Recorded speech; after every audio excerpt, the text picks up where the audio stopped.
बात करेंगे संसद की। परवान न चढ़ सकी विपक्षी एकता की कोशिश। आज बजट सत्र के जो पहला चरण था उसका आखिरी दिन रहा और संसद के बजट सत्र के पहले चरण में विपक्षी एकता की कोशिश परवान नहीं चढ़ सकी। उसके लिए कांग्रेस ने तमाम कोशिशें की, मल्लिकार्जुन खड़गे ने कोशिशें की, लेकिन वो परवान चढ़ती हुई दिखी नहीं। सत्र के पहले चरण के आखिरी दिन भी कांग्रेस के मल्लिकार्जुन खड़गे ने बुलाई थी विपक्षी फ्लोर लीडर्स की बैठक,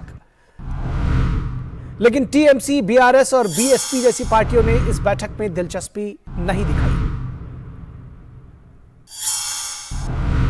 इससे पहले भी सत्र के दौरान कांग्रेस की अगुवाई में विपक्ष में एका बनाने की कोशिश करते रहे हैं मल्लिकार्जुन खड़गे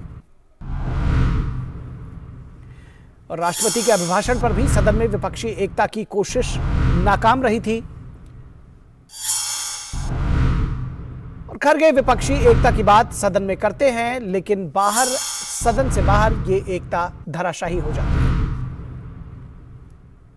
और विपक्षी दलों का अपना अपना एजेंडा और सबके अपने अपने अलग हित है और शायद यही वजह है कि विपक्षी एकता साथ नहीं रह पाती है।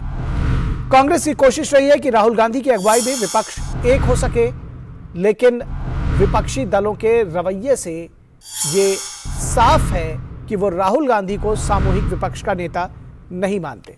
और यहां पर सीधे चलेंगे हमारे संवाददाता ऋषि कुमार।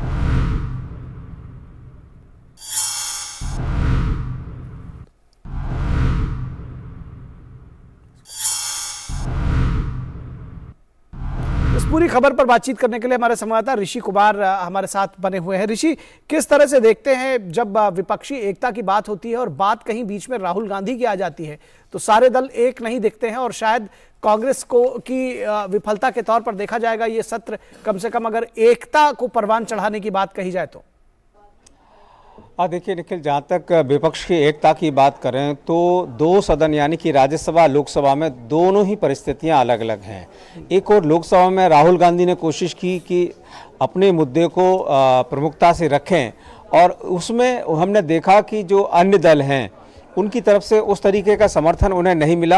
हालांकि उन्होंने मुद्दा बनाने की जो कोशिश की उसको लेकर उन्हें कुछ हद तक ऐसा कहा जा सकता है कि चीज़ों को अपनी ओर आकर्षित करने की जो पहल उन्होंने शुरू की उसमें कुछ सफलता मिली, लेकिन उन्हें इस मामले में भी बड़ा नुकसान देखने को मिल सकता है क्योंकि जो विपक्ष की एकता है उसको लेकर ज़रूर उन्हें एक सफलता से कहीं दूर उन्हें ले जाते हुए देखा जा सकता है। क्योंकि कांग्रेस की तरफ से एक चीज़ और सामने आई है, क्योंकि अब कांग्रेस खास तौर से राहुल गांधी की यात्रा के बाद अपने आप को उस मोड में ले जाना चाहती है जिसमें वो अन्य जो राजनीतिक दल हैं उन्हें अपनी शर्तों पर आगे ले जाकर अपने साथ सम्मिलित करने की बात कहती हुई दिख रही हो।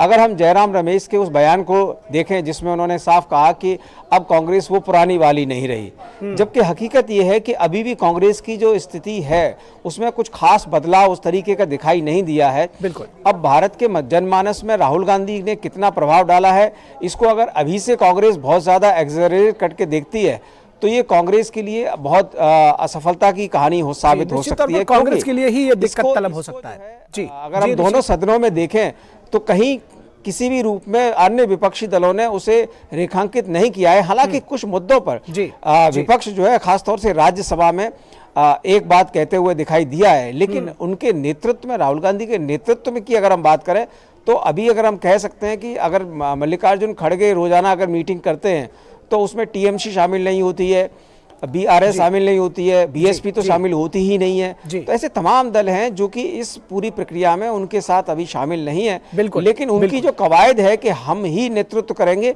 ये उनके लिए बड़ी चुनौती बन सकती है। जी, निश्चित तौर पर बड़ी चुनौती है कांग्रेस के लिए। फिलहाल वो इसमें कामयाब होते हुए नहीं दिख रहे हैं। बहुत शुक्रिया ऋषि कुमार इस तमाम बातचीत और जानकारी के लिए।